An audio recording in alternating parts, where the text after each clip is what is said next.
Welcome to This Week on History Chat. Our speakers are Chris Freeman and James Watts. Their topic is communication and information across the British Empire, 1880 to 1940.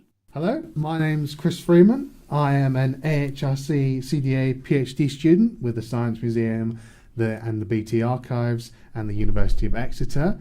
I am in my second year at the moment, and I am studying the Imperial Wireless Chain from approximately 1900 to 1940.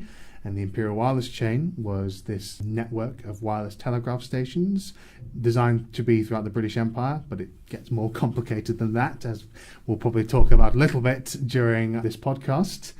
I'm James Watts. I'm a Keele Scholar at the University of Bristol in the third year of my PhD.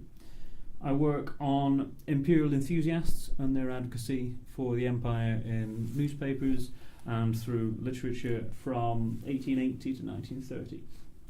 I work on newspaper correspondents, novelists, travel writers, touring through the British Empire during those years and reporting on it and how they represented it in Britain as imperial enthusiasts and as people who wanted the British public to take more of an interest and more of an active role within the empire.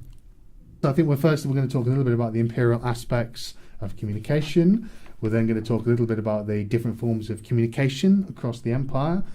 We're then going to talk a little bit about the impact of increased imperial communication in Britain and the possible impacts of that. And then we're finally going to end potentially with our largest area, but we'll see how it goes, talking about our different methodological approaches, which are fairly distinct, as we shall get on to in due course. Right, so the imperial aspects of communication. Where do we want to start with that one, James? Indeed. So the late 19th century obviously saw an explosion in the speed of communication and the swiftness of communication. So people across the empire, or even across the globe, could discuss anything and everything far more quickly than had previously been the case. Get to Australia far more quickly with the advent of steam. Telegraph cables were being laid across the world, increasing the speed of communications. And obviously that was seen by many as tying together the empire. First, by the people who I study, the imperial enthusiasts, were very much looking to see forms of communication across the globe tying together the empire, making it seem more natural to people in Britain. You know, you have relatives in Australia, Canada, South Africa, where you can speak to them more easily, and therefore, well, of course, this is just a natural extended Greater Britain. It's just part of our family, and that was how they were attempting to present it to many people in Britain. How about you? How about the Imperial Wireless? Well, yeah, I mean, because there's some very broad development in wireless during this period. It's really starting to come into its own when I start my period in about 1900, and the Imperial Wireless Chain is first. Well, the exact origins of the Imperial Wireless Chain are a little bit unclear, at least from my point. The earliest reference I've been able to find to it is an article in 1909. There's a formal proposal in 1910 to sort of connect up the empire very explicitly through wireless telecommunications, wireless telegraph network. There are one or two scholars that do refer to the Imperial Wireless Chain having been born in its very earliest iteration in about 1906. I haven't yet been able to corroborate that as it stands currently. We'll see. It doesn't come into fruition, that version anyway, so in a sense that is not hugely important. But there is, certainly from my research so far into that field, there is a lot of development of wireless, among other communications technology, as you've already touched upon, in a wide variety of colonies during this period. What makes the Imperial Wireless Chain distinct is that it was very much about creating a network of intercommunication. We're not just talking about a wireless station which could allow communication between the shore and a ship. And that was one of the things that the Imperial Wireless Chain was potentially going to be able to be involved in, which was allowing the Admiralty, in this case, to be able to communicate to its ships and its vast, far-flung navy, which, of course, you can't do with a wired connection, which is one of the big advantages that wireless offered over cable. But it was at its relative infancy at this stage, and it would evolve quite substantially, not only the Imperial Wireless Chain as an idea, because the version, which is this very early version, never comes into being for a variety of complex reasons we might perhaps get into later on. but it does eventually come into being in the 1920s based on an entirely different form of wireless technology called short beam radio. This is also seems the point to mention that whilst the technical aspect of what I do is there and it's important, I am not doing a technical history of the Imperial Wireless Chain. I will bear in mind and sort of try and give a decent basic understanding of the technical aspects, but mine is much more about the use of the chain, the negotiations in particular, which is the main documentary source that I'll be looking at so far, about how they envisioned the chain was going to work, the various departmental interests that were involved, the difficulties, how this shaped and changed over time, and the complexities it reflects about broad issues such as communications as a whole, but also things like British imperialism, potentially some broader stuff on technology, but we'll see about that, the advent of wireless in its biggest form, because that is what makes the chain, as I said, unique, the fact that it was wireless on this much grander scale than had been previously contemplated. Yeah, of course. Yeah. I find it very interesting that 1906, 1909, at least those sort of years are when the interest in this really gets going. Yeah. The 1900s was the most imperialist decade, arguably. Within Britain, people like Lord Meath are instituting Empire Day. Robert Baden-Powell is instituting the Scouts with an explicitly imperialist mission. The aftermath of the Boer War had heightened imperial knowledge and anxieties. So the idea that improved communications and swifter communications was a priority in those sort of years for both newspapers, the government, and private companies such as Marconi. Yeah, the Marconi Company, of course, is the big thing. Yeah, because that is certainly where all the historians agree. Historiographical coverage of the Imperial Wireless Chain is very sparse, which is why I'm doing it in more detail. A basic narrative exists in the literature, but it's not in huge amount of detail. One of the things that is agreed upon is that the idea for the chain very much it comes from the Marconi Company, who within the Marconi Company is normally credited to Mr. Marconi himself. But yeah, certainly it's interesting you mentioned the press telegrams, because obviously I'm sure that is something which you're very familiar with as well, which is this kind of the role that this might have in allowing press to be able to use wireless telegrams to communicate more of their information, because as I'm sure you're aware, the costs of transmitting information via wired telegraphs and the fact that there was a lot of demand on this service from a variety of regions was a huge factor. One of the most interesting things about this early period, and it's interesting you say that it is in its infancy, but one of the things that is really interesting about it is the fact that there's this great deal of uncertainty surrounding wireless as a technology, and a debate as to whether or not, okay, there's all this potential, we could remove cables, we can be able to do things in a much more perhaps speedier, perhaps certainly easier manner, but will it work? And that is one of the things which the post office, who arguably takes the lead on negotiations, and throughout my project I'm increasingly viewing the post office as very vitally important, even more so than the Marconi Company, at least that's my current interpretation, which subject to change naturally, in sort of the Imperial Wireless Chain coming towards being, as it were. Do you have any other things you want to say about that aspect of it? The considerable expense that was involved in cable bills, especially for newspapers, the Times, Daily Telegraph, all had substantial cable bills, as well as subscriptions to Reuters. Reuters being the company who, sort of really formed a sort of monopoly on international news and international telegrams, as they still do in many ways, to sort of, these are the bare bones of the facts, this is what's going on here, and they'd send that back, and newspapers would have subscriptions to present that. And in many ways, the telegraph like that was revolutionary in newspaper reporting. It allowed it to be far swifter, allowed correspondents to communicate back to Britain far quicker in many ways.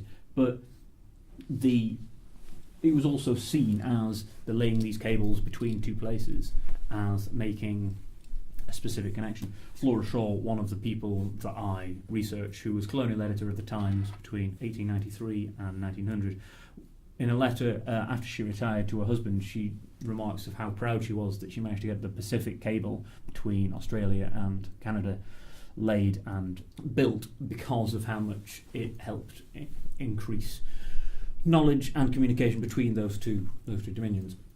She saw it as, and explicitly an imperial enthusiast, as a cornerstone of communication and imperial brotherhood in that sort of way. Yeah. So improved and increased communication like that was often seen, I suppose, within certain circles as completely necessary to the unity of the empire. It's interesting you say that, because certainly in the very kind of the public aspect of the Imperial Wireless Chain, this kind of broad interconnectivity between the empire is something which does have a lot of emphasis put on it. There's a special Marconi advert in, I think it's the Times, I can't remember which newspaper off the top of my head, but it's an Empire Day edition of the newspaper. And it basically exhorts the fact that the Imperial Wireless, this is about 1912, I think, it basically exhorts the broad benefits of the Imperial Wireless Chain and whatever. So it is very easy to say the Imperial Wireless Chain, well, it's obviously imperial because it's got imperial in the name. And when you hear it talked about publicly, they do talk about the imperial aspects of it. And there's no denying that it was going to benefit imperial interests, and more specifically within that, British interests. But from what I've read, documents I've looked at so far, I question just how imperial the Imperial Wireless Chain was meant to be. Because when you think of imperial, it depends on how you define imperialism, which is a whole quagmire and a whole sort of difficulty of definition and term and whatever, which I'm not really going to get into here because we'll just end up confusing ourselves. But that is where it all is based on your definition of it.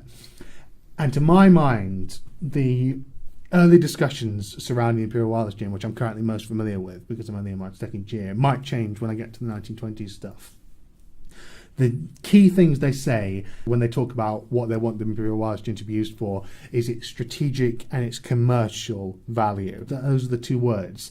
And to my mind, those don't necessarily have to be imperial, in a similar way to how Bernard Porter has argued that just because Britain had an empire, it didn't necessarily need to be imperial at its core. But we're not going to talk a huge amount about Bernard Porter here because, again, that's a whole other debate which we might get into a bit later. But they don't talk, again, at least in terms of what I've looked at so far, about, well, this would be a great way to extend our control in this nation or to extend our influence in that nation or whatever. The purpose of it is always kept very, very broad, and arguably the purpose of the chain very much varies depending on who you ask. For the Marconi Company, it's very much about being the first people to create a chain of wireless stations in length. And that is the thing about it. And they really emphasise that to the post office in the early proposals, that they place huge value on being first. Even so, going so far as to potentially talk about allying with the Germans in order to create the not the Imperial Wireless Chain, but a chain of wireless stations, because they view it very much as being vital that they are first. And they put quite a lot of pressure on the post office and Britain more broadly. You've got the post office that quite quickly recognises this value of wireless, but also its potential dangers, what effect it's going to have on cable type thing. We'll talk about that in our next section, I imagine. But that is something which is very important to that. The Colonial Office, I'm less familiar with that, but from what I've gleaned so far, they sort of appreciate the broad benefits. The Admiralty, very much about communicating with their ships or whatever. And this sort of tension between its strategic and its commercial value is something which continues to ferment and will probably evolve over time as well.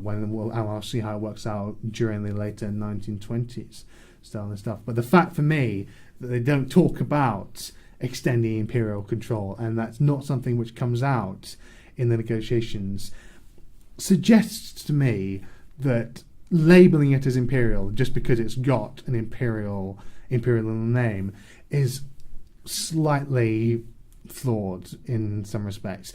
I think it's one of those things where I will have a clear idea by the end of my PhD, unsurprisingly, but my kind of working assumption is to question that very strict connection that is very easy to view it as. No, of course, the increased speed of communication can be used for any sort of purpose. It can be used in explicitly imperialist terms, as many of the figures that I study would wish it to, or it could be used, solely widely and commercially as I have no doubt many people in the Marconi company would wish it to be. But the definition of imperial is, as you say, rather sticky and confusing morass. But I don't think we need to define imperially as narrowly as just extending that imperial control.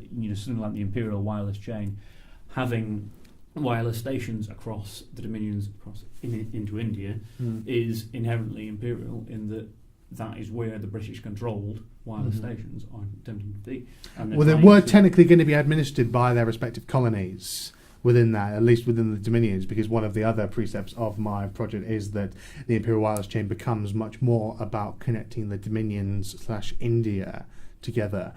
The initial proposal does cover other colonies, but that's more to do with the fact that the technology doesn't have the range to go. It needs those stepping stones to get between, and that's less of a problem when shortwave comes into being. So whilst I certainly take your point, everything about British control or whatever in these regions can be tied, or British influence at all can be tied to imperialism to a greater or lesser extent. I'm not saying that it doesn't have imperial aspects to it.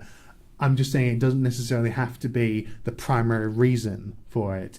And I'm also just saying the fact that it's not something which they refer to explicitly, the fact that they do recognise the dominions have to give approval of this to be able to actually work in reality, that a number of the dominions don't get involved in the early stages. Canada isn't involved at all in the very early period. New Zealand and Australia both end up pulling out of the Imperial Wireless Chain and saying, at this before the First World War period, saying essentially, we'll create our own wireless systems and we'll be able to hopefully connect up with the Imperial Wireless Chain in the future. South Africa and India are the only ones that are sort of thought of as the kind of main connections in the early version of the Imperial Wireless Chain. And so it's just the way they treat those involved and just the kind of the dynamic of the discussion and the fact that it's all kept so broad in terms of how it can be used is what I think interesting in itself and worthy of more consideration. My perspective might well change depending on what's found in the future. But from this stage, I just feel like it's something which deserves some interrogation at the very least. Yeah, of course. The breadth of different forms of communication, I suppose, that you mentioned, probably leads us on to our next topic, which is, if we're considering, as the Imperial Wireless Chain or telegraph and things like that, there are many forms of communication that go across the empire. And increasingly so. Increasingly so, as you say, and there are different forms that the wireless chain that you're talking about will fit into. So where do you see the Imperial Wireless Chain fitting into all these different forms of communication? It depends. It's one of those things where that is one of the central difficulties in the very early negotiations surrounding the chain, because obviously, particularly to Britain, the cable interests are vital. Britain has the most extensive cable network in the world at this point. I'm fairly confident in saying that. And one of the central concerns of the post office when the Imperial Wireless Chain first gets proposed is, goodness, what effect will this have on cable, which is so vital to British interests? But at the same time, they quickly recognise that wireless is not something which is going to go away. It takes them a while to get to that stage, and there's a lot of uncertainty about the Marconi company in particular and how much the Marconi company is always saying, we'll be at the head of wireless research forever, you can count on us. The post office is much more circumspect, and this assumption that sooner or later some other competitor, of which there are a number of potential competitors for the Imperial Wireless Chain and indeed wireless more broadly, will come along and suddenly be superior to Marconi, and this becomes quite a sticking point in the negotiations. But this sort of connection with cable is something which is a very important factor, because of the fact that even at this early stage there is a suggestion that the Marconi company and who are going to act at this stage when it gets to it as sort of contractors for the chain. They originally proposed to make the chain themselves. They make the chain for the post office, as it were. But basically from the very early stages, the desire to avoid, as one of the people involved at the time says, a violent break with the existing system because cable is undeniably massively important to British interests. They recognise wireless and its potential value, but they want to integrate it with cable to stop it lowering the costs too radically, because that would put the cable industry out of business overnight, and wireless would not be at the stage to be able to take on all the role of cable. It's such a relatively new technology. And so even from this early stage, there is this suggestion of, why don't the Marconi company and cable work together and sort of divide traffic amongst themselves? And that would be a much more logical way, because we can have the system that we want, and with the benefits of wireless, we can ensure that we're in a position where we control the output and development of wireless much more, rather than just letting it run rampant and potentially having a huge impact on cable. Now, that proposal at this stage doesn't really come to anything. The Imperial Wireless Chain doesn't include a clause of connection with the cable system, as far as I'm aware. It is interesting, though, that in 1929, I think I'm correct in saying, I can't remember the exact year, but there is the merger between cable and wireless, where Cable and Wireless Company is formed, where a lot of the British communication interests are sort of correlated into this one system, and that is in large part from, again, I haven't really got to the sources yet for that period. That's very much one of those factors in which the fact that wireless is doing well and is potentially a threat to cable, that even at that stage they want to protect the cable system. And so it's interesting that something they talk about in sort of 1910, 1911, 1913 is still a factor much later on, as it were. And you would have thought cable would be much keener on being involved in securing the development of wireless and controlling it, but not so much from what I've found so far. And so that sort of interweaving of issues and sort of concerns, and the fact that it does culminate in this broad communication structure, is a very interesting factor in itself, and again one of the key things I'm seeking to sort of interrogate during the project. Yeah.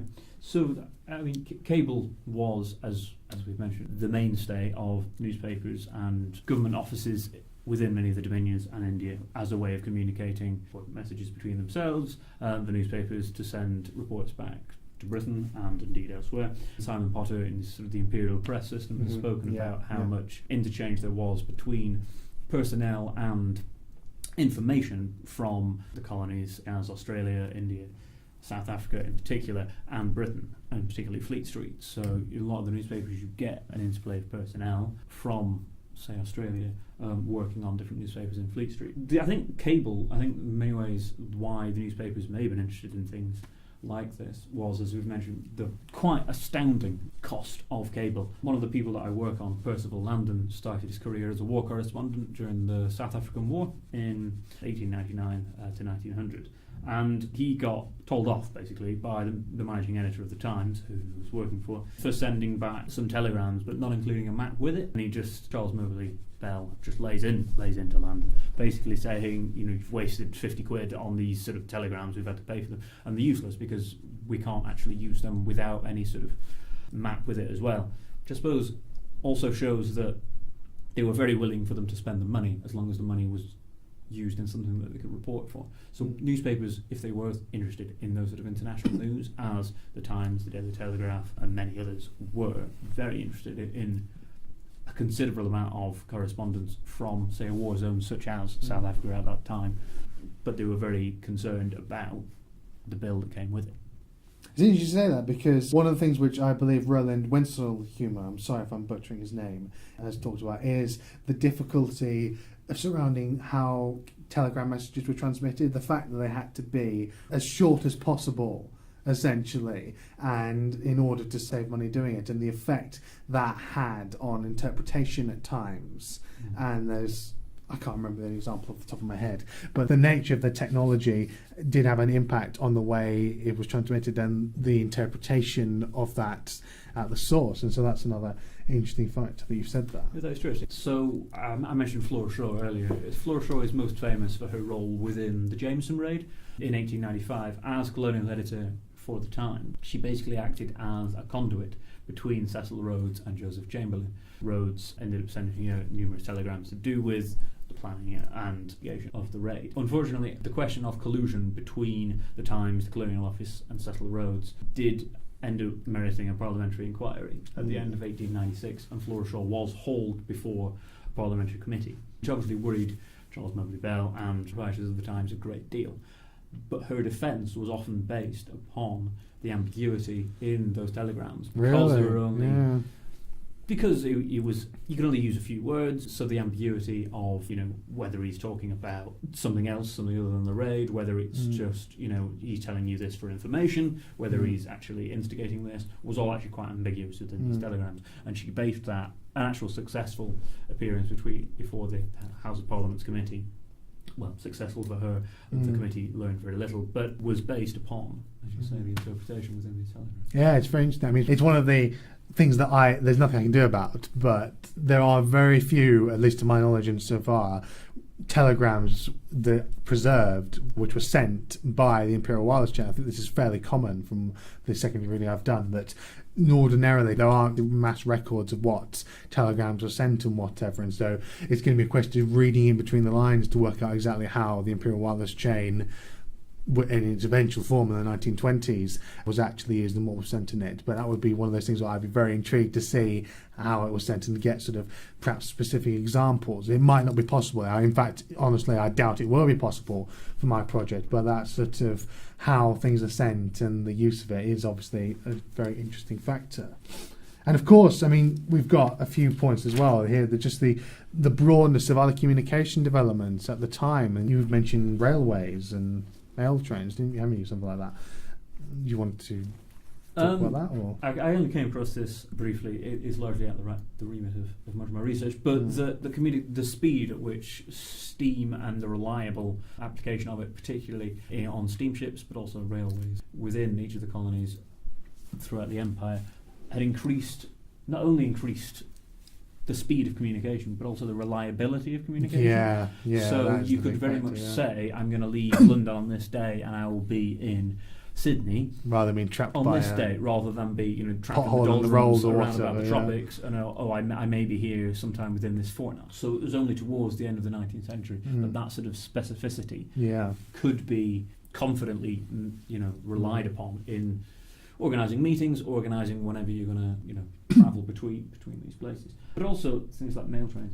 As I mentioned, Flora Shaw earlier, she did a tour from South Africa through Australia and then Canada and back to Britain in 1892-3, because this was before you could seriously rely on large transmissions of information over things like cable networks. She was interested to work on basically a State of the Empire report, I suppose, about that and for the times. So she couldn't send these back, what were often sort of 3 columns of information for each sort of letter or article that she sent back.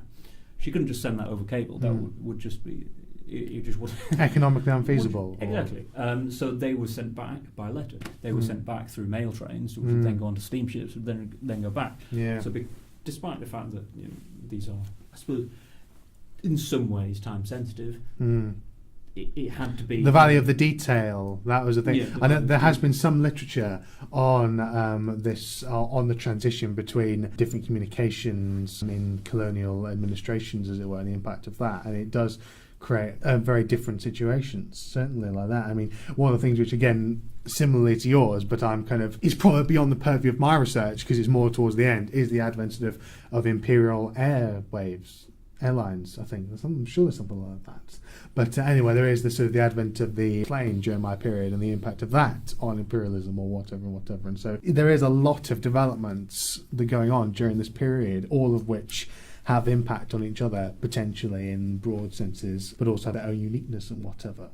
And so and that, of course, changes radically after the First World War, I'm sure. And as I've intimated, that's essentially where I'm up to in terms of my detailed archival research is First World War. So if we want to move on to our next topic, the impact of increased communication in Britain, this is an interesting one because, we're back to Bernard Porter, essentially, and his arguments about things and stuff like that. And so we've already discussed a bit the Empire Day and that as an institution, which is more complex than it initially appears. In terms of my research, definitely thinking about how the Imperial Wireless Chain was perceived in Britain is something which I'll be certainly looking out for. And that will be primarily through things like newspaper articles, potentially amateur radio magazines, it's sort of something which I very much want to keep involved in the back of my mind, whether or not it's going to merit its own chapter in my thesis. Currently, I don't have the sort of material to do that, but it's something which I'm going to be referring to throughout, as it were. And in particular, the role of the institutions, such as the post office, in the development of the Imperial Wireless Chain is, as I've already hinted at, a big factor, and there's been increasing recognition of this. Elizabeth Bruton has written a PhD on early wireless, which is very much emphasised the role of the post office and other institutions in its development. And that is one of the things about my research. It is very much bearing in mind the system as a whole, rather than in being involved with individuals. But my sort of guiding light, as it were, is sort of that maintaining that focus on the Imperial Wireless Chain and diverting at points, but sort of keeping it on the straight and narrow with that. So I've done quite a bit of work, I suppose, looking at sort of bits to do with the reception of much of this. So there is often arguments. So the other half of the Bernard Porter debate, I suppose, would be people like John Mackenzie and Andrew Thompson working on the reception of imperial ideas and the knowledge of imperial ideas within Britain, especially how it came through in things like education and theatre and just about anything else, I suppose, that you can think of. But I think where communication really comes into this is ideas about encouraging emigration. The 1900s was the first decade where emigration from Britain to the settler colonies in the Empire started to outweigh emigration to the USA, which had long been the most popular destination for a lot of this immigration. So there are questions about what that recommendation was doing and about what the speed of communication was doing in this, because in many ways the most relied upon recommendation for immigration was often the personal letter, your aunt or uncle, your brother or sister who had gone out and sent a letter back. Actually, guys, come to Australia, it's great. Great, whatever. But so those sort of, and the speed and the breadth, I suppose, also of communication, the number of travelogues that were done in Australia, South Africa, Canada, presented within Britain, would build up over time. Yeah, absolutely. Much of it overwhelmingly positive as places for emigration, and how do you do it? What can you do, and where can you sort of settle for these things? And I suppose the fact that there was this potential for back and forth, which there wouldn't have been 30 years ago as much or whatever, even though it's still very much, communication technology takes a long time to evolve into the point where people can easily communicate. I mean, it's only in the last 20 years that it's become incredibly easy and cheap to communicate, ever since the web, essentially, to communicate easily with other countries, as it were. But that must have encouraged them to feel that it wasn't a sort of, right, I'm leaving Britain and I'll never have any contact with it ever again. That must have helped, surely. There has also been some work done on sort of the rate of returns, as it were. So people who did go out to, say, Australia and then stayed for 5, 10 years, worked on setting up sheep farming in New South Wales, working on mining in the Transvaal, whatever, but then, for whatever reason, decided to come back to Britain. And if we consider that as a tool of propaganda, I suppose, for the empire within Britain, was that used as personal views, personal recommendation, or indeed from the other side? Don't go out to Australia or whatever, because I went, it was terrible. So those sort of personal links that if you did go, you could come back by sort of the First World War. It only took between about 30 and 40 days to get to Australia by this point, again, reasonably reliably, with things like steamships.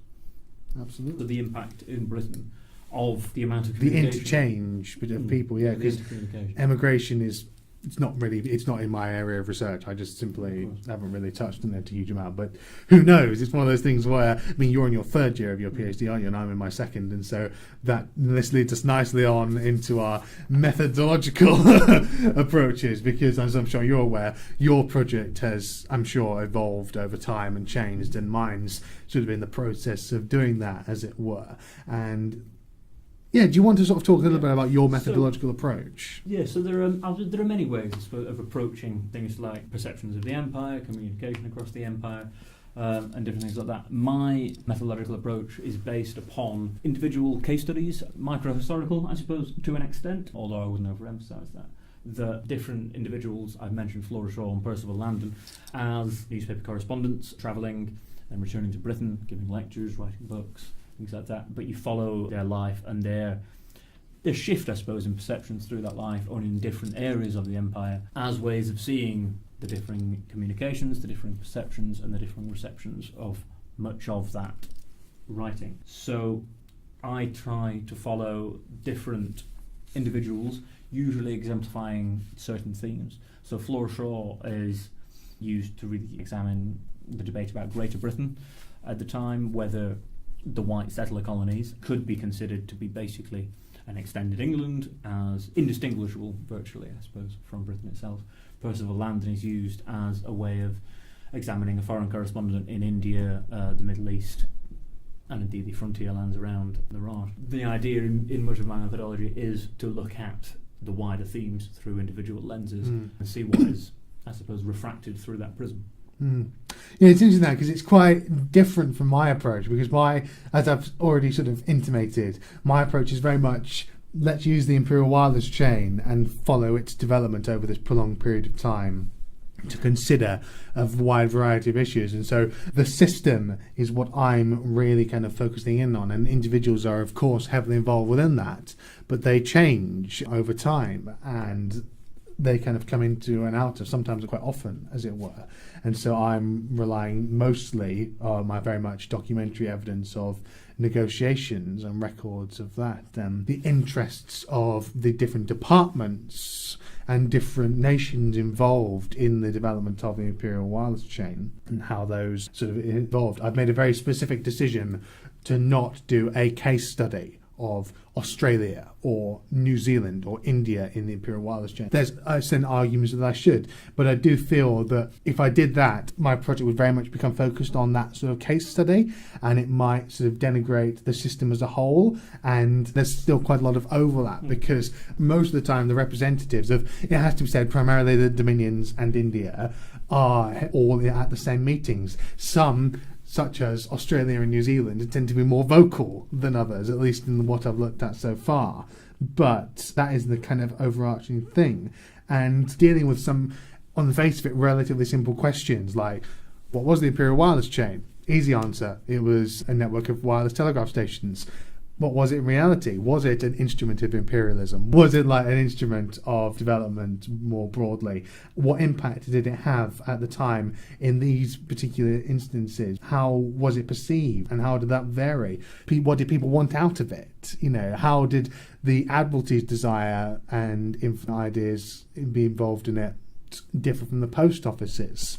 Why did the post office become so heavily involved in ensuring it? Because there are a number of times, particularly because I haven't even touched on this yet in the Marconi scandal, which is basically this scandal with the Marconi company. There were accusations of insider trading. If you want to look at that, there's Francis Donaldson's very well-known book on it, but it is somewhat dated, that book. And even she says it wasn't a hugely significant historical event, I think, off the top of my head, but I'd have to check that to be sure.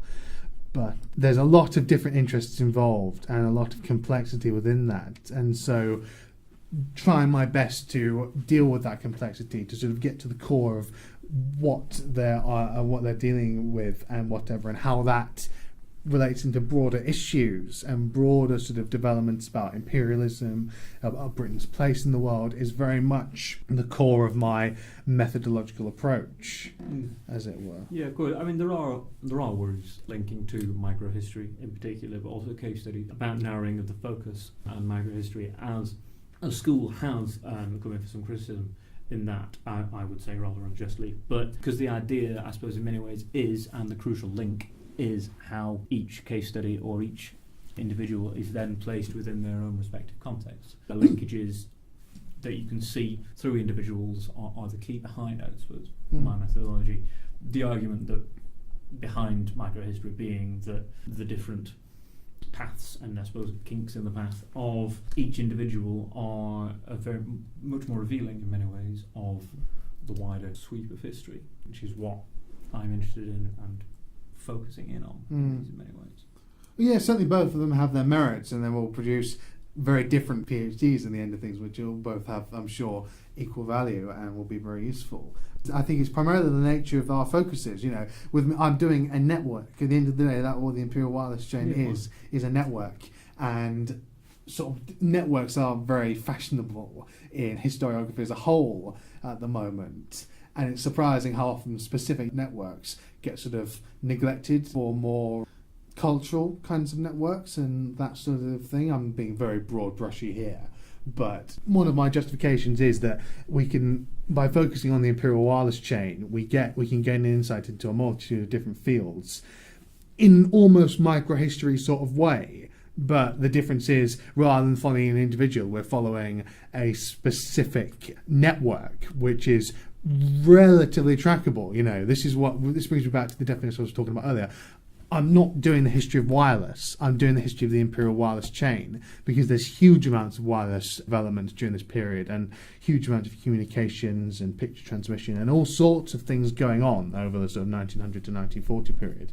But the fact that this is called the Imperial Wireless Chain and I can track it, as it were, about up to the 1930s, which is where, interestingly, the phrase Imperial Wireless Chain suddenly seems to tail off in my searches of archival catalogues so far.